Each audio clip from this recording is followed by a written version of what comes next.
Howdy, everybody, and welcome into football week 1 on the Mason and Zane show. I'm Richard Zane alongside my good buddy Mitch Mason.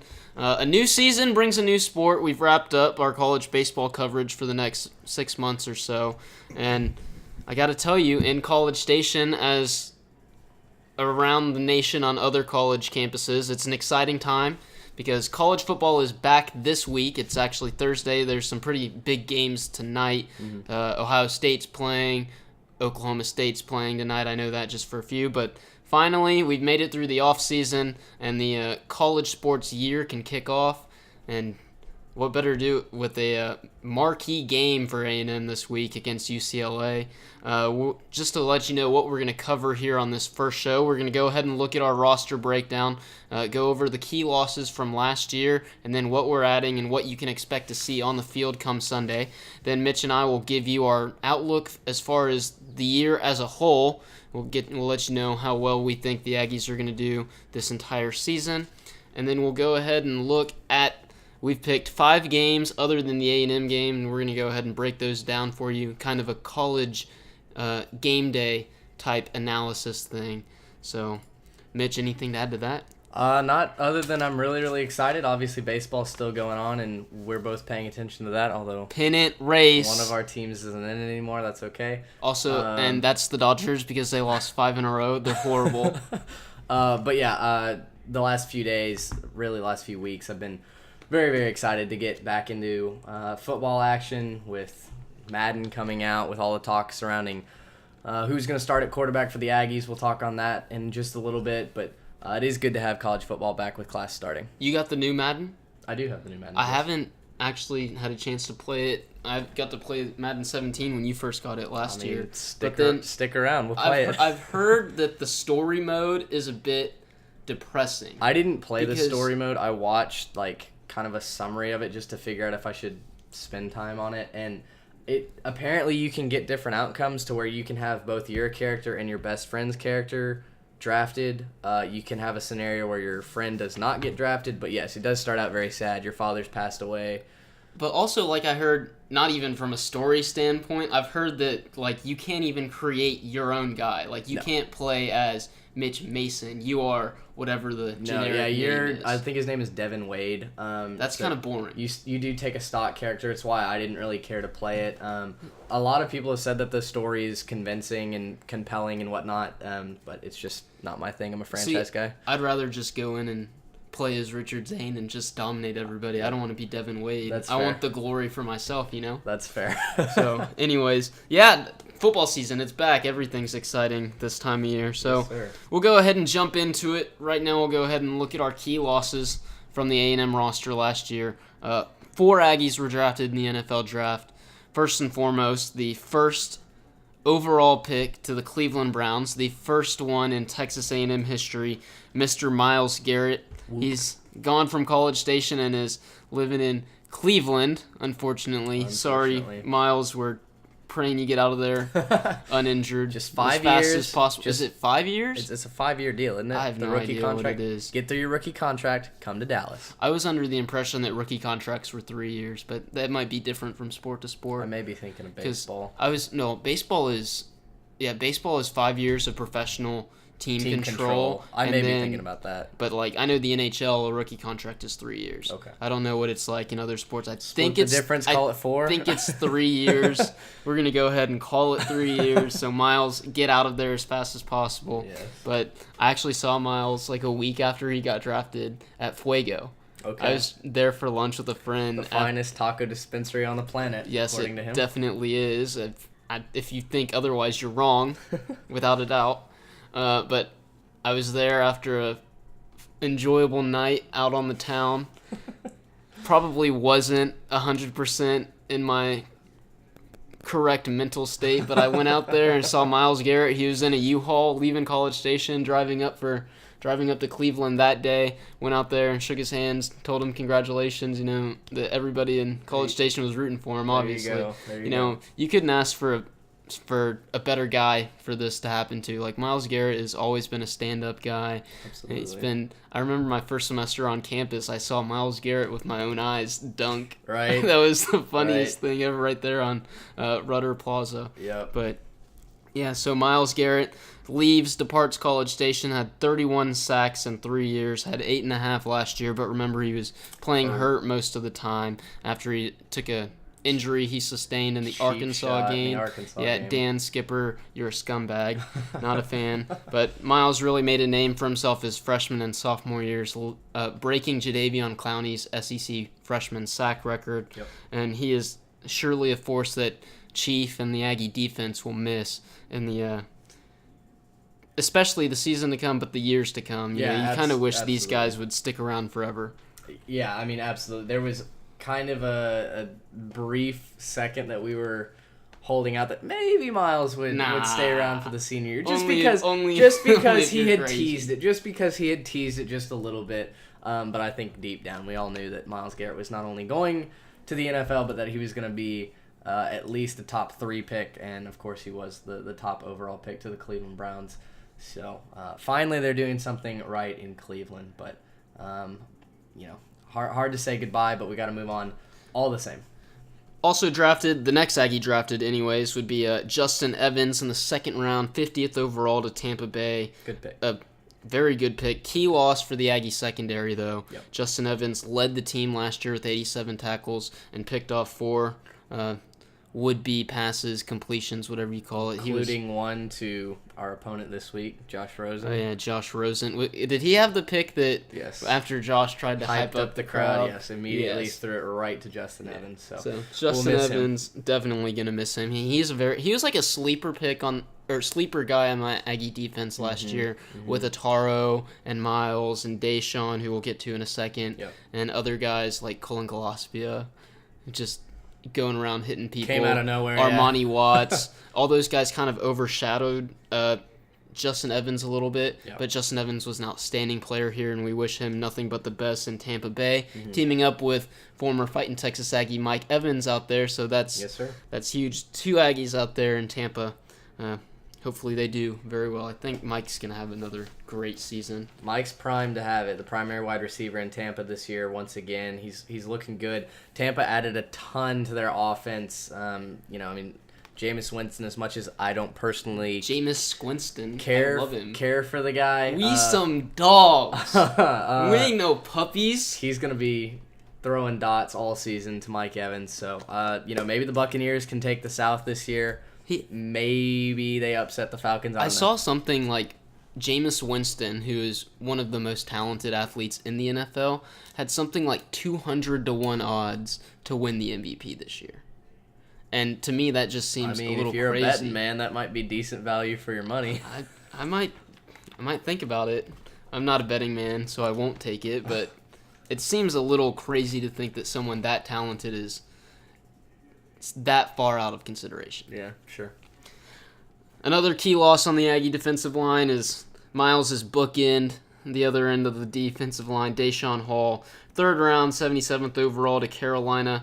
Had 36.5 tackles for loss in 4 years at A&M. Had 4.5 sacks last year. Not a very good year from Day-Day, but still, Day-Day was a great guy. He's back here, goes back to the Johnny Manziel era. He was a key fixture on the offensive line for a long time. Got a lot of playing time in his 4 years at A&M, and it's just going to be weird come Sunday to see that defensive line with 2 other guys on the end that aren't Miles and Deshaun Hall. Yeah, I think his problem last year was, while he is a very talented defensive end in his own right, he fed off of the pressure that Myles Garrett would put on the opposing side. So while Myles usually drew a double team, Day-Day could go to work. Once Myles got hurt and he really had to lead the pass rush, didn't totally have what it took to be just dominating in the SEC.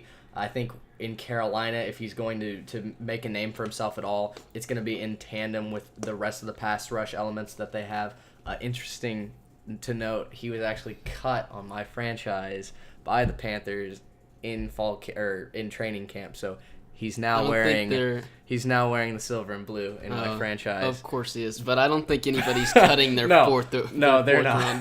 No, they're not. Not in a million years. But it was kind of funny to see that, and I scooped him up. That's kind of something that Madden needs to go in and change. Obviously, it's kind of like how Madden's got a bunch of stuff that's kind of like how up. the show went in and changed some of their trade algorithms Yes, and what players were logic. tradable. Yeah, Yes. logic. That's the word I'm looking for. Yeah. So maybe they need Isn't to go in logical and at all. they need to go in and change some of their stuff. Yes. And the fourth and final Aggie that was drafted in this year's NFL draft was Josh Reynolds, the Texas A&M record holder for touchdown catches in a season. Had 6 touchdowns last year for 586 yards. That's not the record.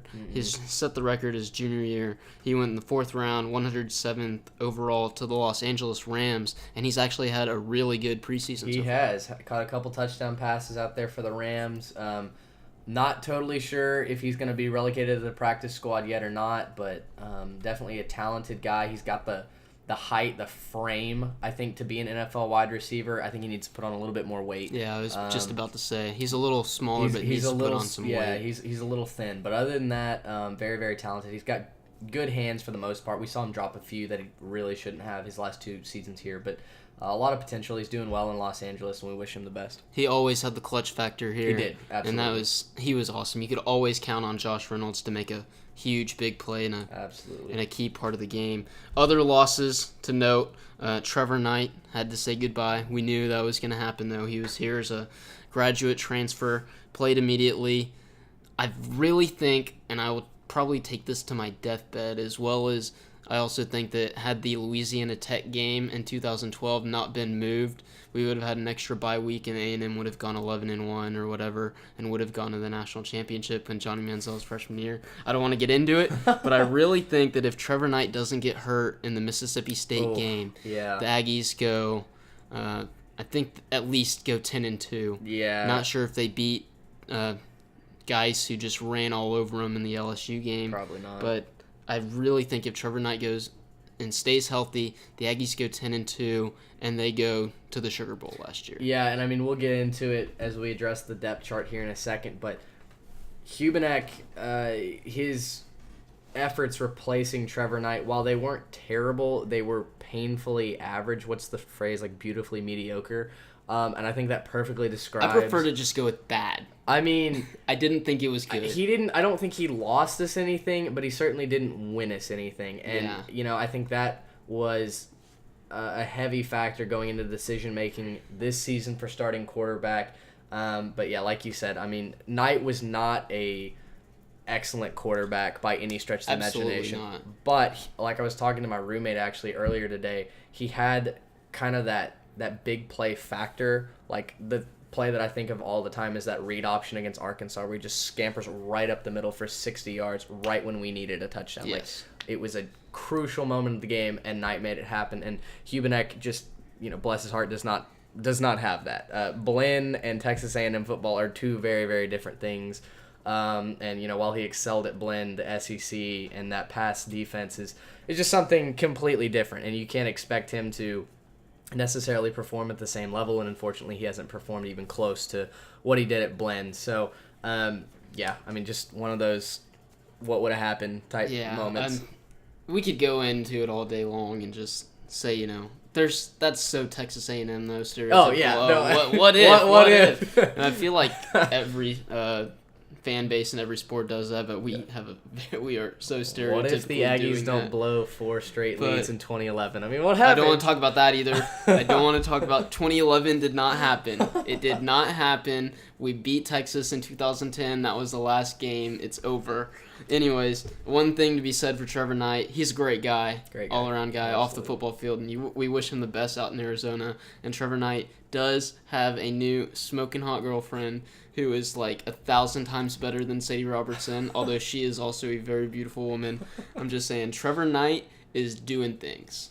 Like, even if he doesn't have success on the football field, he's set up for success in life. Yes, exactly. Like, he's a good-looking guy. He's a nice guy, yeah. And I don't think anybody hates Trevor Knight. No, I can't find anybody. Maybe Texas fans and Alabama fans. He's got that winning smile that's going to take him far in life. Exactly.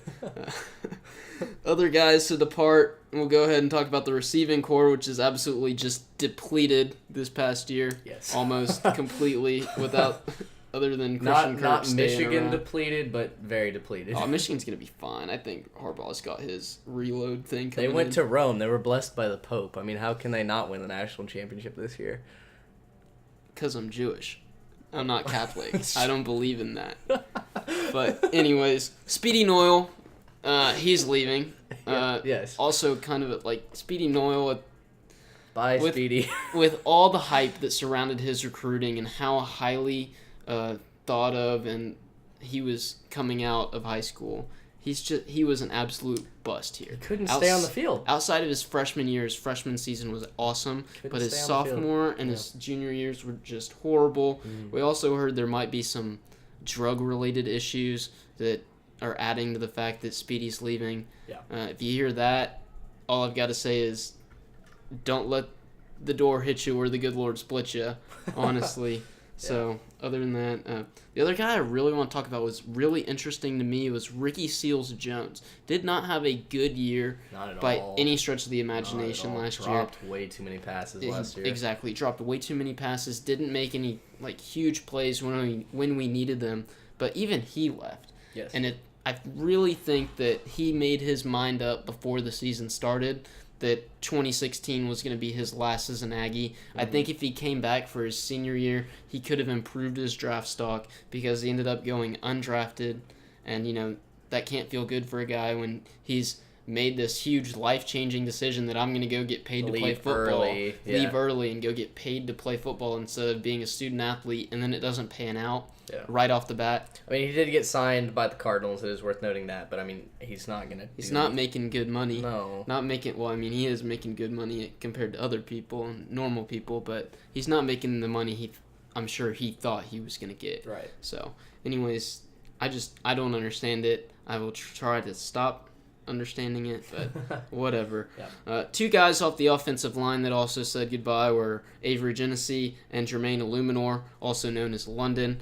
Genesee went to Jacksonville, and Illuminor's in Baltimore right now, both signed as undrafted free agents. So, that's also a big loss for the Aggies. Yeah, it is. I think, as we'll get into in just a second with the depth chart, I think the Aggies have a veteran offensive line that'll step up this season. I think we're going to have a better offensive line overall than we have in the last few seasons, but at the same time, anytime you lose seniors like that off of your roster, it's not easy to replace them, certainly not in the SEC, when you have 315-pound defensive tackles trying to charge up the middle. So, it'll be interesting to see, and that's one of the key points for me coming into 2017 is how does that offensive line give whoever is playing at quarterback their protection? Because either way, Hubenek does not handle pressure well. Nick Starkel's never started a game. Kellen Mond's never started a game in college football.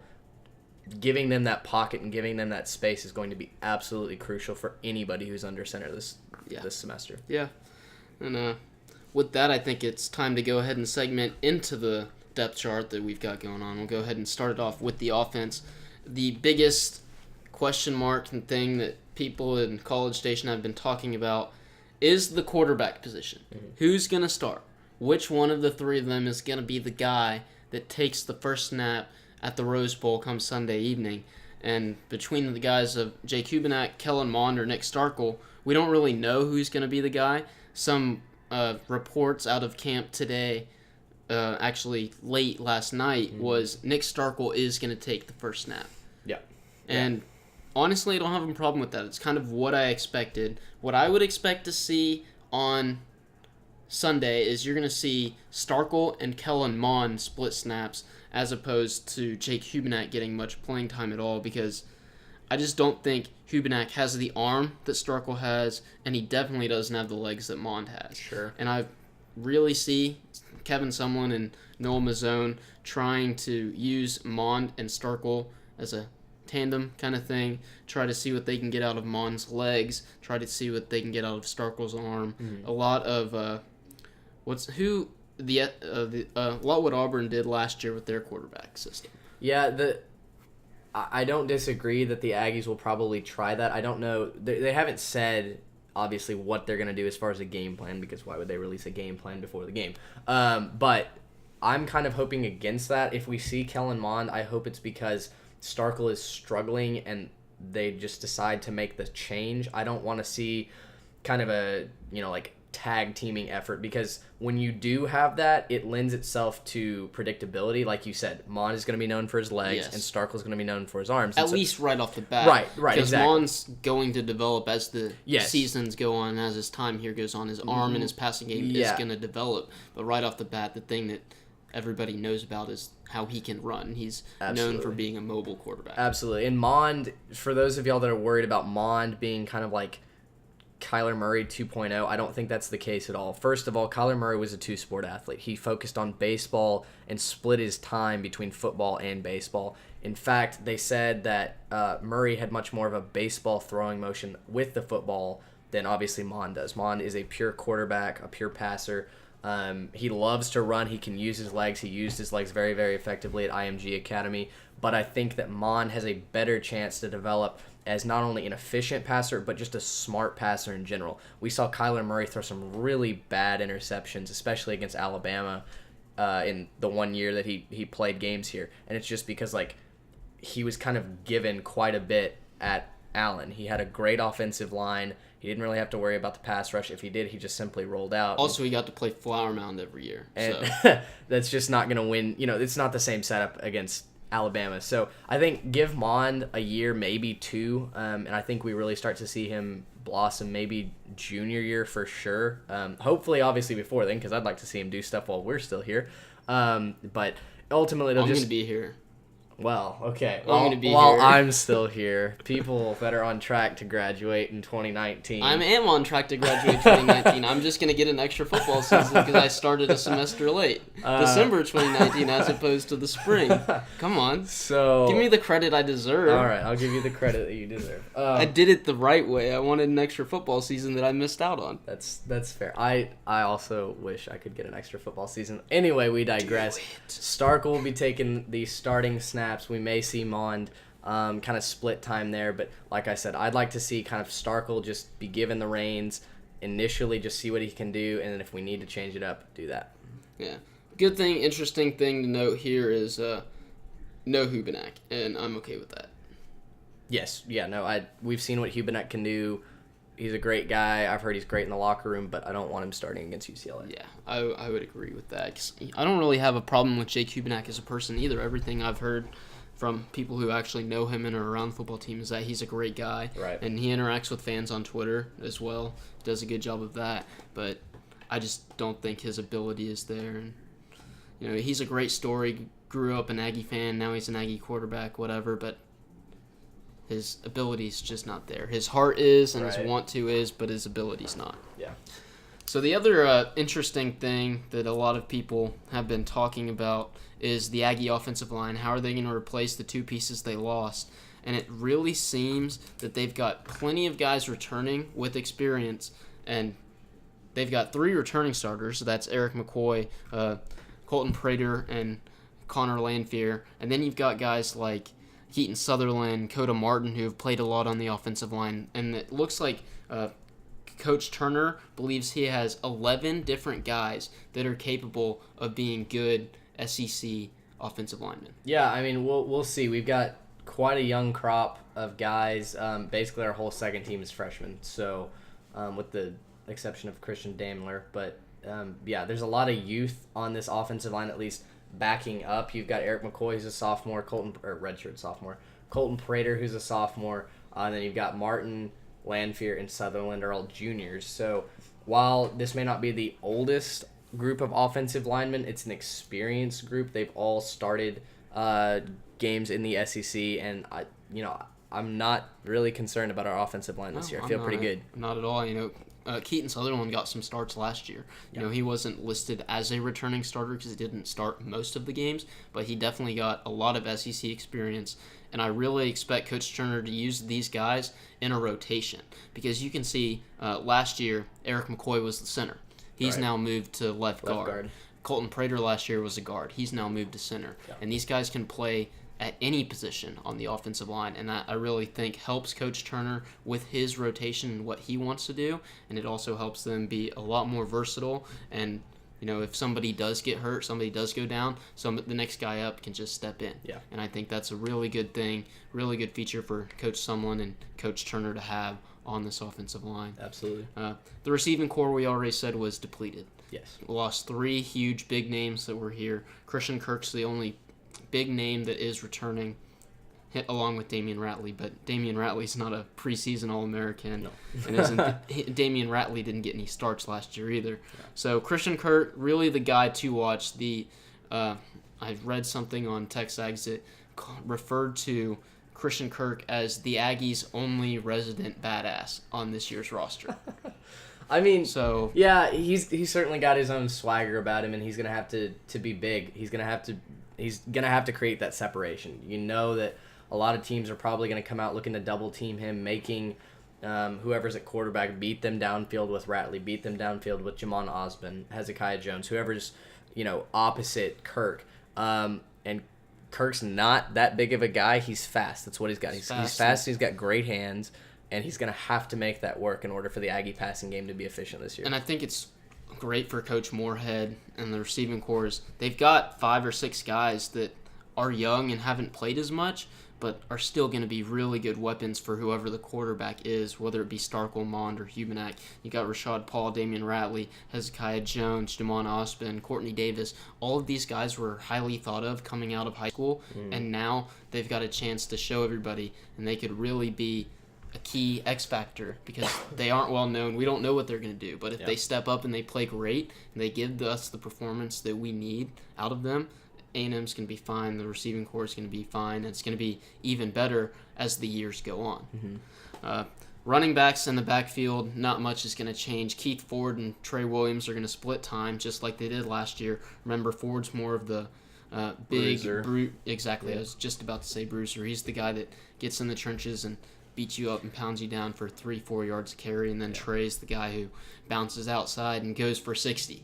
Yeah, so he's got the explosiveness. We're gonna need that this season. I think it's definitely a good 1-2 punch out of the backfield, and then a guy like Kendall Busey is also really, really highly thought of in the running game. So we'll see what kind of impact he has on the team on this year. But I think they're going to be. I know Billy Lucci from Texas Radio loves talking about Kendall Busey and just wanting to see what he can do, how he gets involved with this offense, because obviously he has 2 guys that have solidified their names in college football. Keith Ford's been around for a long time, transferred from Oklahoma with Trevor Knight.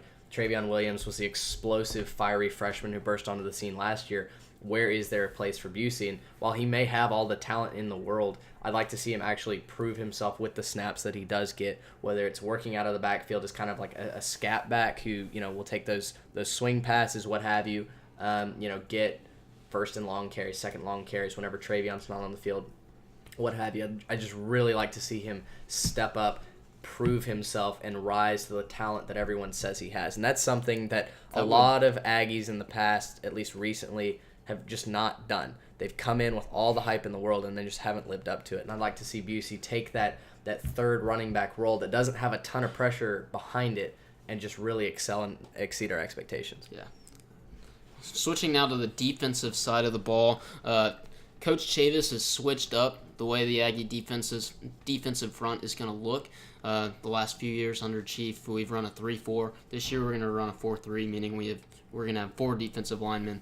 And then we're going to roll with 3 linebackers. That's kind of the way I like it. I do too. Anyways, I think you've got bigger bodies going at these offensive linemen that puts more pressure on the quarterback and also helps stop the running game that you see as much in the SEC. Plus, our linebackers have not been great in past seasons, either in the pass rush or in coverage. And so I think putting, like you said, an extra defensive tackle in this case, you have Zakovian Henderson and Kingsley Kiki, both 300 pounds heading towards the opposing team's quarterback and or running back. I think that's the better system for what we've struggled with. Get more bodies headed towards, the skill players. I don't even think Kingsley Kiki's going to start. I think it's going to be the guy. I think it's going to be Dalen Mack. I think it's going to be Zay and Dalen up the middle, and then on the outside, the Aggies have a tough job replacing Deshaun and Miles. They do. But they've got two seniors, two guys that have been in the system for a long time, and Quaylen Cunningham and Jarrett Johnson that are going to be just fine. And then also a lot of people coming out of fall camp have been raving about Justin Dunning on the outside as well. So that's huge for us. It sounds like that could be big going forward. I mean, getting him off the bench, fresh legs awesome. Would be great. Absolutely. Yeah, so hopefully they can be just fine up front. That would, it sounds like week 1, how much pressure are we going to be able to get on Josh Rosen? It's going to be up to those 4 guys, Cunningham, Johnson, Mack, and who's the guy? Zake Henderson. Mm-hmm. It's going to the outcome could be on them. They've got to force Rosen into some bad decisions. So, anyways, like you said, the linebacker position is something that has been a weak spot. Aggies moving to three linebacker set. Atara Alaka is going to start on the outside. He's a junior, returning starter from last year. Dealt with some injury issues, but I think he's healthy and he's going to be he's probably got a chance to be one of the best linebackers in the SEC outside of Tuscaloosa. Yes. So, anyways, we don't even consider them SEC. They're just awesome.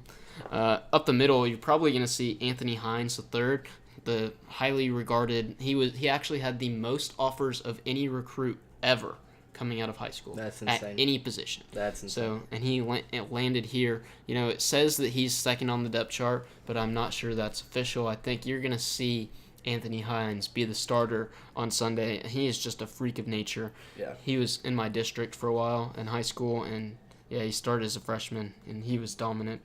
But the other guy you're going to see in the rotation is Tyrell Dodson. He's a sophomore returning. Mm-hmm. He's got to have a good year. And he's got a lot of expectations on his shoulders, too. Last year, he wasn't redshirted last year, right? I'm not sure. I don't think so. I don't think so. He didn't do a ton last year. Our linebacking core in general did not do a ton last year. So they've got to raise their bar for sure. The other offensive linebacker, it looks like we're going to see the 12th man. Colin Gillespie appears to be the starter.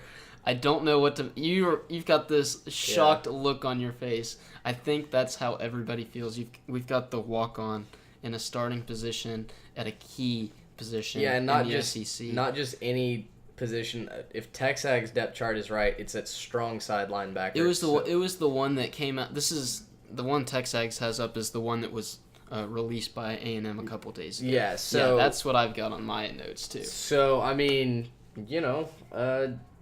he hits hard. I know that. I don't know what his coverage is like, but I mean, if the chief is confident enough to put him at strong side linebacker instead of moving Dodson or I just Anthony think Hines, it's a very weak and a very they're not deep at the linebacker position. No, the we're getting linebacker better. Depth, we're getting better. Exactly, it's getting better and it's going to improve over the next couple years. But this year it is weak.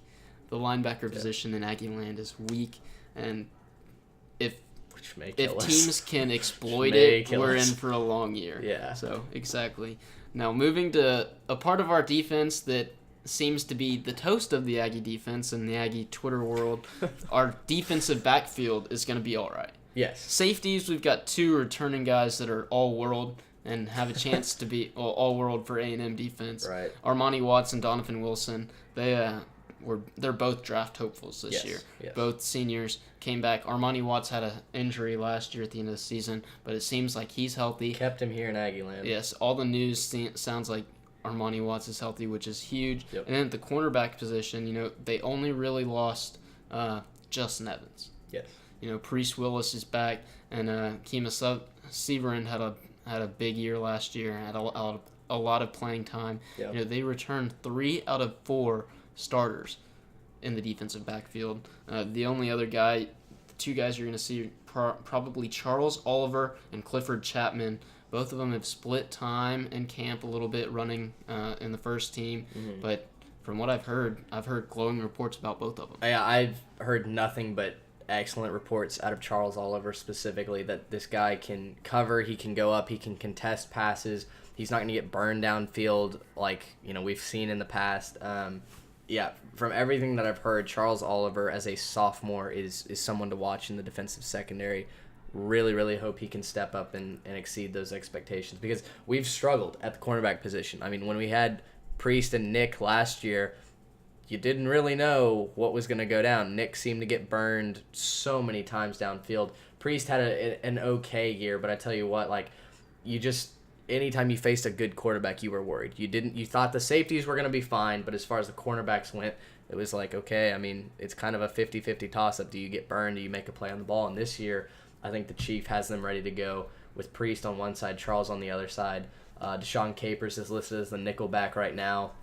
Watson Wilson patrolling the safety spots. I'm the most confident out of the 3 years so far that I've been here in this secondary. Another thing that I think is really interesting and is really going to help us is even though Charles Oliver is listed as the starter, all that I've heard about Clifford Chapman is he's taking that with a chip on his shoulder. Yeah. And it means that that's what you need to do. He's gonna play. He's gonna play a lot in the rotation. Oh, yeah. Which means that when he steps on the field, he's gonna be hungry and he's gonna be looking to break up passes, pick balls off, deliver big hits, and come up huge for the Aggies in the backfield. So I really think they've got 3 or 4, if you include Kima Severin, they've got 3 or 4 cornerbacks that are gonna be absolutely awesome this year. I agree. So, and then the only other thing I've got to note is on the special teams unit. The holder is going to be Shane Trapuka. He's got his hands full replacing the legend that was Connor McQueen. So nothing else changes. Sigh. Daniel LaCamera is still going to be the place kicker. Trapuka is going to be the punter, and Braden Mann's going to be the kickoff specialist. Yep. So all right. That's it. There you go. All right. Now we've got to look at the schedule as a whole. Yes. We're going to go ahead and look past week 1. We'll come back to it later when we do our predictions on what to expect. I'll go ahead and tell you that I think it's going to be a win. You think I'm wrong. We can go into depth later. Yeah. But looking ahead at the schedule, Nicholls State, that's a win. Easy win. It's going to be a night game at Kyle Field. Thank God for night games in September. Well, okay. I mean, it's a 6 o'clock start, so we get there around 4:35. So it's going to be horrible. Why are the first you there half. at 4:35? I mean, I like to see it all. I don't like watching warm-ups. I hate watching warm-ups. I like watching warm-ups, man. I got to get pumped. Anyway, I'm going to be sweating my tail off. Earliest I'll get there at 30 minutes before game time so I can hear the spirit of Aggieland. That's about it. That's fair.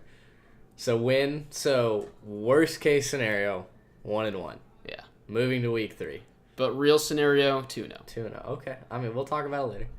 That there's a win against the Raging Cajuns. I really hope that it's not another La Tech type deal where or not La Tech. You're talking about UTSA? No. UL Monroe. UL Monroe. I was at that game where they hang around, and same with UTSA. I was umpiring during that ULM game. Was that the first game that Kyle Allen got to start? Yeah, yes, it was. I was watching. So every in between 6. every inning, I'd look at my phone, and when we were not up by more than 10 points against ULM, I was super scared. But I took a friend from high school to that game. We made the day trip, and wore those weird looking throwbacks. with those, no, I like those helmets. I thought they were really cool. But anyways, I can remember this game because my friend, her name is Kaylee. She was there. She doesn't know much about football.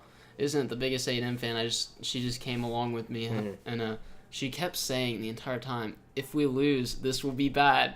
And I'm like, "You are correct. Yes, you are correct." I'm like, if we lose to ULM, I might burn the entire stadium down. Yeah. So, anyways, didn't have to. No. Win against the Raging Cajuns. Better baseball team than they do have a football program.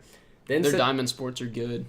Yes. Softball's really good, too. Yes, they are. September the 23rd, a game that I don't know if I'm going to be in attendance for yet or not. Dude, it's in your own backyard. Well, I'm going to go home. I just don't know because my parents are hosting a watch party and if I want to spend time with them. So, anyway, Arkansas. I'm nervous about this game. You're not. Arkansas plays us tough every single year. Last year we pulled away in the second half. But I don't really worry too much about Arkansas. I think I take the Arkansas game with a grain of salt. I think the Pigs come out a lot more hyped up about it because they understand it's a bigger game for them, and they think that they need to beat us to show that they're old SEC and they're dominant and they're more traditional and they're this all-time power, which they're not. They're not. And they think every year that they're going to come out and just absolutely run it down our throats and just beat us. But I don't ever worry about Arkansas, mostly because it's our first conference game every year and it's before Alabama. when the meltdown starts. So I think the Aggies will be all right. They've got 2 games, the 2 weeks before, to figure out what they're doing, who's going to be the quarterback, who's going to be the ace, what guys they're going to run, what plays they're going to run.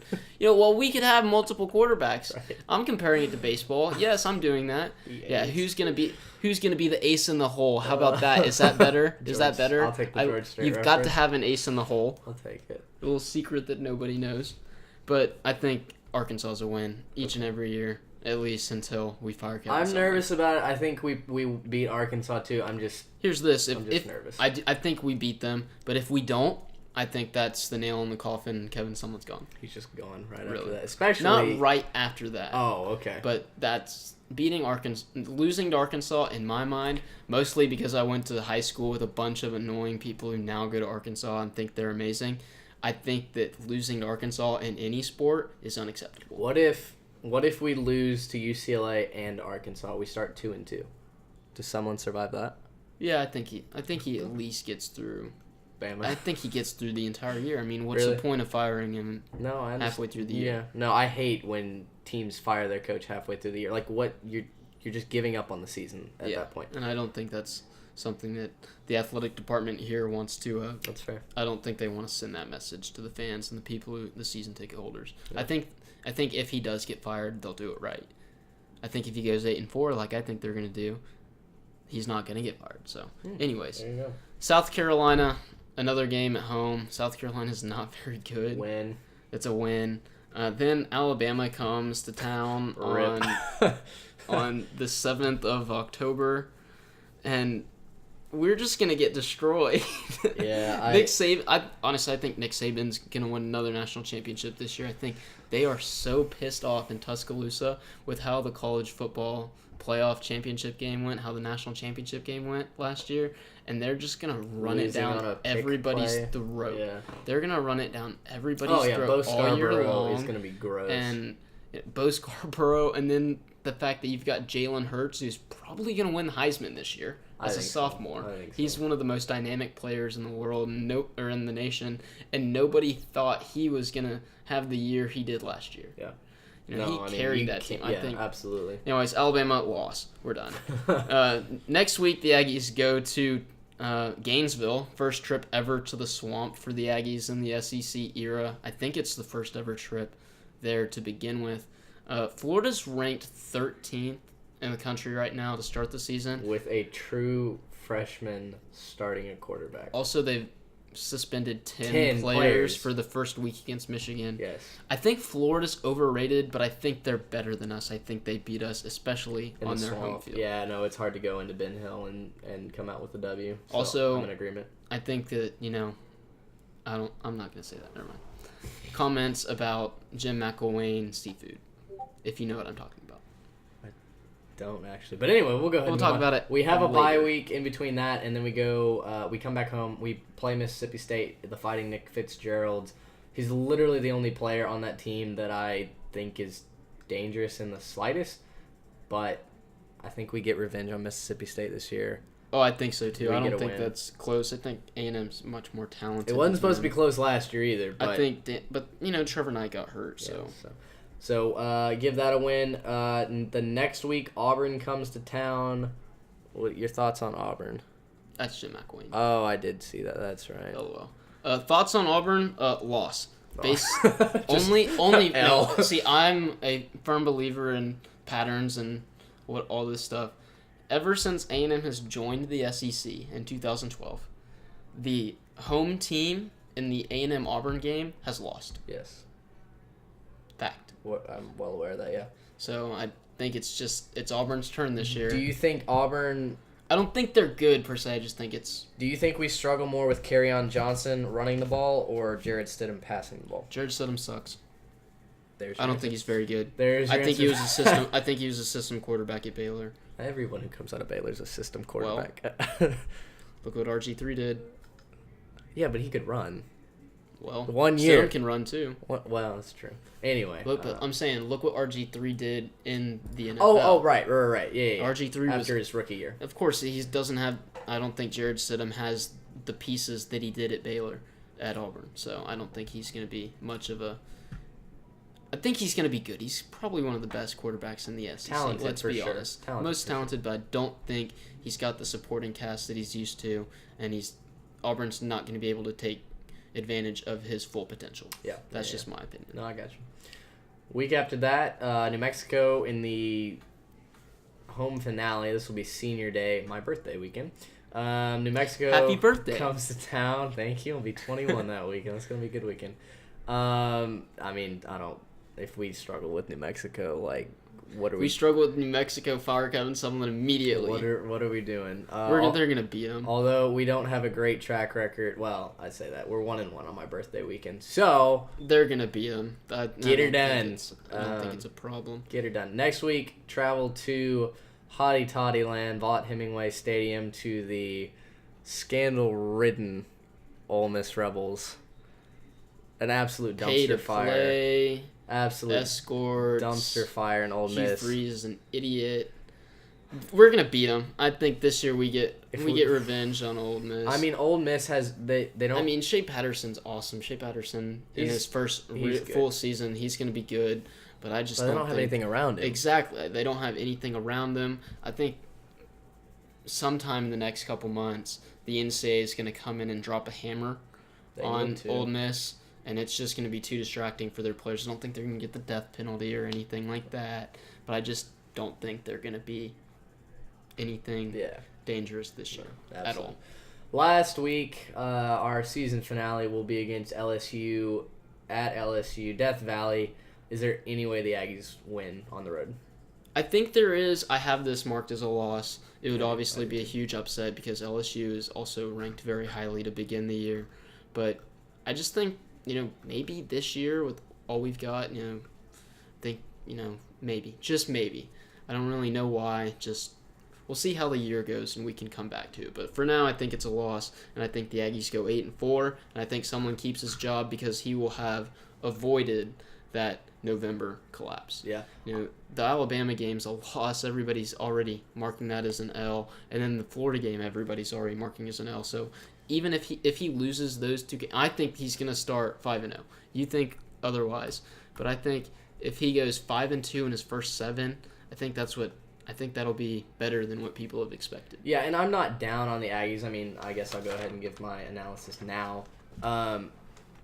The only reason I think the Aggies lose Sunday night is because Nick Starkel has no experience in the NCAA as a starting quarterback. Like, UCLA's not a great team, but on the road in the Rose Bowl, a primetime game on Sunday night, there's only one other marquee matchup that night. It's got kind of like a professional feel playing on a Sunday night.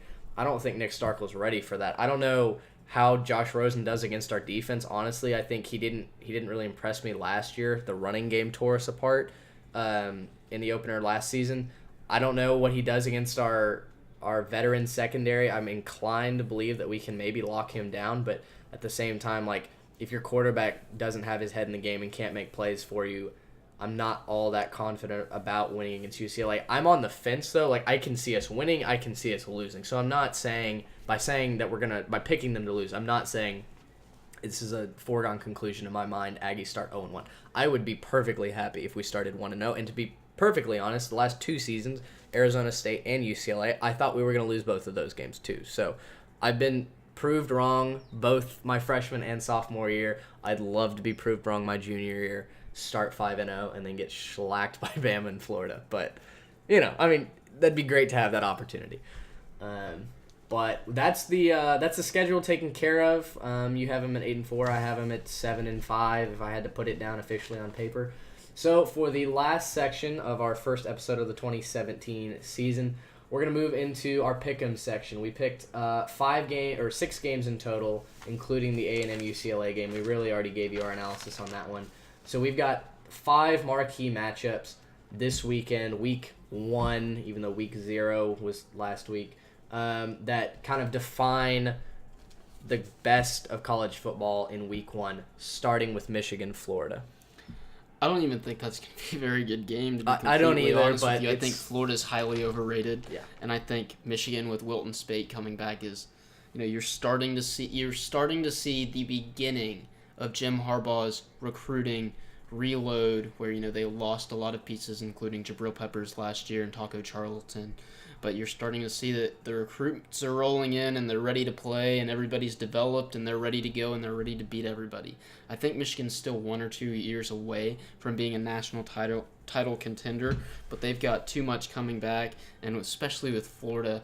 I have it written down as 8 suspended, but it's now changed to 10 suspended, including their 2 starters and their best wide receiver and defensive lineman and their best running back. Who do you see from Michigan coming back that has an impact? Because they only have 5 starters from last year coming back. I think Spate's the guy. I think he's the guy. Is he officially the starter? Because what I was reading... They're going to probably split time, but he's going to be the guy going forward. I think he's much better than his backup. You didn't see any time last year, and he's a senior this year. I think Jim Harbaugh is just trying to throw a monkey wrench into Florida's game preparation. Yes. That's just my opinion. I think Michigan's going to win this game.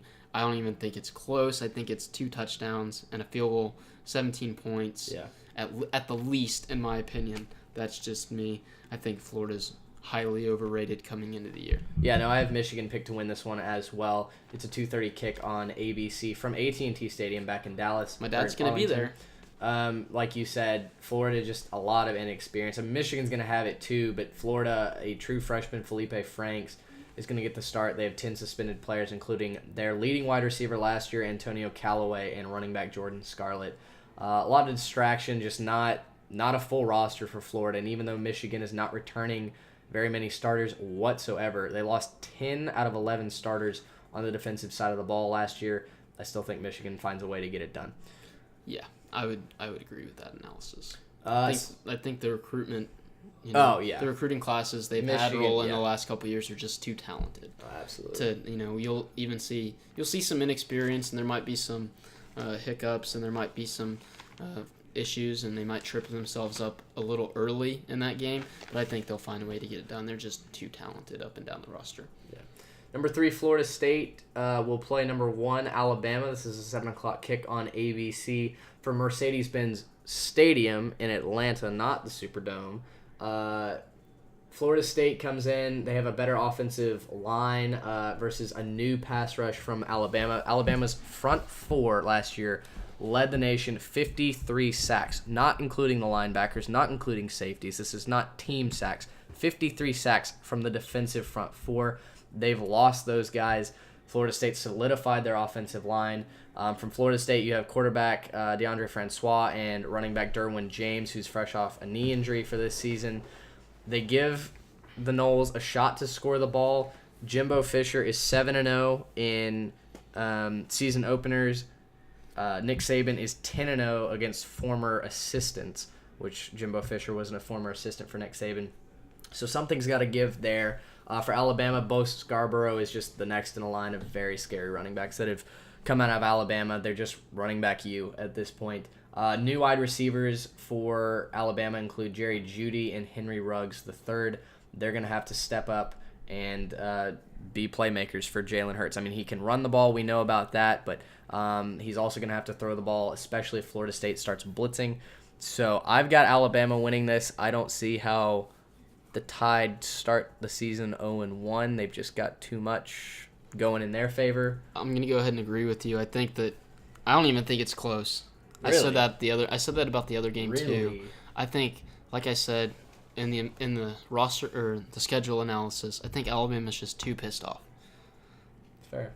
They were seconds away from a national championship in January and had it stolen from them, stolen right under their nose. And I think Saban's got a chip on his shoulder this year. I think this entire Alabama roster has a chip on their shoulder, and they're angry and they're hungry after that national championship game. Sure.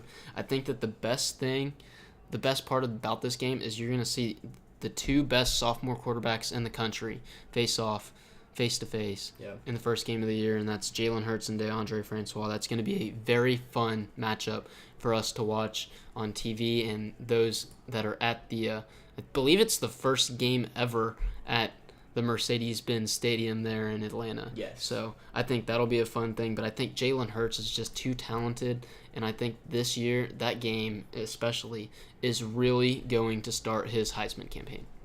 Really. Yeah. I just think that this is the first time this year that you're going to start seeing a pattern of Alabama steamrolling everybody they play en route to a national championship. That's just my idea. I really think this year in college football is not going to be fun because I don't think anybody's going to touch Alabama at all. There you go. That's just me. Yeah, heard it here first. Third game of the docket here, BYU against number 13 LSU. This game was moved from Houston. It was supposed to be the Texas kickoff. Yeah. Special. Well, I think it still is the Advocare Texas kickoff or whatever. It's just in the Mercedes-Benz Superdome now in New Orleans. 8:30 kick on ESPN on Saturday night. BYU comes into this. They won in week 0, as it's called colloquially, I guess. They only beat Portland State 20-6. Not an impressive showing from their offense at all. LSU has Derek Geis, and that's my analysis. LSU rolls. Yes, I think that's right. You know, the only reason I included this was because of it's being moved from NRG Stadium in Houston to New Orleans at the Mercedes-Benz Superdome because of Hurricane Harvey and the flooding concerns there in Houston. And I think I speak for you when we offer up our thoughts and prayers and our condolences to everybody who's lost and everything that they have lost through this hard time in Houston. You know, you've seen J.J. Watt do unbelievable things through all the money he's raised and all the things that the Astros are doing and all these different guys. You know, Mattress Mac was the guy in Houston that opened up his gallery furniture stores up to I think it's such a hard time in Houston. You know, it's close to us. We're only an hour and a half away from the greater Houston area. But so far we've seen the best come out of people through this hard time, whether it's, you know, there's a lot of stuff being done here in College Station, whether it's drives collecting goods and stuff and water and clothes and stuff to send down to all those affected, to blood drives and all kinds of stuff. You know, there are some Aggies that were in the news because they took their boats down there and helped rescue people. So, you know, I think it's just not about – I don't think this game's as much about football as the story should be. Exactly. But it's interesting, like both of these teams, neither of these teams are from Texas, obviously, and yet their game is bringing that story in. LSU's a regional team, and they've undoubtedly got a lot of fans in the Beaumont area, especially, and in Houston too. They've got a lot of fans there, and they recruit there pretty well as well. So, you know, their hearts probably aren't in the right or their minds aren't in the right place to go play football, but I really think that LSU's too talented. I think Geis is just awesome. I think they live up to their number 13 ranking. And I also don't think that Tanner Mangum on the BYU side is going to have as good of a year as he did last year. You know, you already saw in the game against Portland State, he was 16 for 29 with only 194 yards throwing the ball and 1 touchdown. So I think LSU rolls. They're just going to roll. I agree. That's just me. First game on Sunday, there are 2 major games, Aggies being one of them. We talked about them. They'll be on Fox at 6:30 from the Rose Bowl against UCLA. The other game is number 22 West Virginia versus number 21 Virginia Tech, also at 6:30 on ABC. This is from FedEx Field in Landover, Maryland, home of the Redskins. West Virginia is led by quarterback Will Grier, who this season will need to step up to prove that he is actually the real deal, that he can lead a high-flying West Virginia offense against a very, very good Virginia Tech defense, which, by all accounts that I've read at least, are expected to hold the Mountaineers to a very low number, and they're the X factor in this game. I've picked West Virginia just because I don't know a ton, to be perfectly honest, about Virginia Tech. I think West Virginia, Dane Holgerson get the job done, and Landover. I mean, do you disagree? No, honestly, my notes are wrong. I have Skylar Howard playing quarterback. Don't know where that came from. I guess I was looking at the 2016 roster. But with that being said, I really think West Virginia is a Big 12 dark horse this year. I think that conference is too weak, and I think that they're just going to find ways to win games. What are you talking about weak? Tom Herman's in the Big 12. It's all fine now. I think they only lose one conference game, and I think it's to OU, and I think they're in Dallas for that Big 12 championship, and I think that this is just they're getting their feet wet. I don't know why Virginia Tech's ranked. But it's their defense. That's anyways, they've got a good defense. I think West Virginia wins a hard-fought game here. And, by all accounts, it's supposed to be a very low-scoring game, which may favor Virginia Tech, but I like West Virginia's offense to come up clutch in the last, couple minutes in the fourth quarter to push them over the top. We talked about Texas A&M, so we'll move to the Monday nightcap. I'm not sure what happened to my type there. It's Tennessee versus Georgia Tech, even though my notes say V versus Georgia Tech, so I must have hit delete or something. It's a 7 o'clock kick on ESPN from the Mercedes-Benz Stadium. Once again, this is Atlanta, not New Orleans. Tennessee's looking to replace Joshua Dobbs, and they have not named a quarterback yet. It's either Quentin Dormandy or Jarrett Garantano. I believe that's how it's supposed to be pronounced. I think so, too. They have not named a quarterback yet. I mean, I'll be honest. All I know about Georgia Tech is that they run the flexbone offense and that they shifted from Russell athletic gear to not yet. Adidas, Beginning in 2019. Right, coming in the future seasons, but thank goodness I do not like the Russell uniforms that they wear. That bumblebee pattern is right. I mean, weird. it makes sense because they're the Hornets. Yeah, but it's like it's they're like the Jackets. They're the Jackets. The yellow jacket. They've got like a honeycomb design in one of their jerseys. But it makes sense. Well, I know it makes sense, but anyways, interesting thing to note is that Mercedes-Benz Stadium has a Chick-fil-A in it. It'll be open. It'll be open for both the games, the Alabama game and this one, but it'll only be open for one Falcons game all year long. So awkward. Because they're closed on Sundays. I mean, I get it. Like I respect Chick-fil-A for holding to their business model. They started out with this vision in mind that they would be closed on Sundays. I respect it absolutely, and I also get that you have to do something with Chick-fil-A. Richard's distracting me. I also get that you have to do something with Chick-fil-A because Chick-fil-A's hub is obviously in Atlanta where the Falcons play. I get that, but at the same time, like, you're an NFL franchise that plays on Sundays. Your playoff games will be on Sundays. The only reason that the Chick-fil-A is in there is like to serve your Monday night games, any college games that you have, and concerts. Maybe ? I don't know. I think it's weird. It's just a blank space. Whatever. It happens. A little bit of an oversight. They're in a tough spot, though. Anyways, I understand. Back to the game. I think Georgia Tech wins this game. I really do. I think that Tennessee lost way too much. They lost Dobbs, they lost Jalen Hurd, and they lost Alvin Kamara. And then, of course, they lost the best defensive tackle in the draft last year, Derek Barnett. Remember, he's better than Myles Garrett because he had more sacks. Where did he go to? I don't know. I don't care. He went in the second round. He didn't. Anyways, they've just lost way too much, and I think that the flex bone will wear down that defense, and I think they're just way too inexperienced at their key positions on offense to win that game. I think it's the beginning of the end for the Butch Jones era. He's going to get fired after the season, but I think Georgia Tech comes up with. And also remember, it's a home game for them. It's a home game for Georgia Tech there in Atlanta. So, Eagles. That's right. I think it's an upset. Crap, I forgot he went to the Eagles. He's in my division. That's not good for the Cowboys. I'm going to pick Tennessee. Even though they don't have a quarterback quite yet, by all accounts, everything that I've read tends to favor Tennessee. The flexbone offense is obviously a huge question mark. It's a wild card. There's not many ways that you can adequately prepare for that when you create a scout team.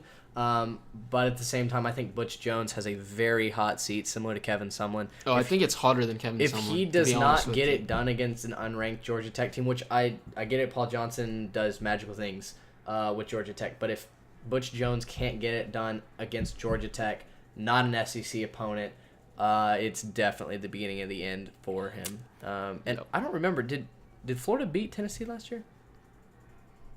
No. Who won that game? Tennessee won. Tennessee won? So they finally got to sing Rocky Top? Yes. Okay.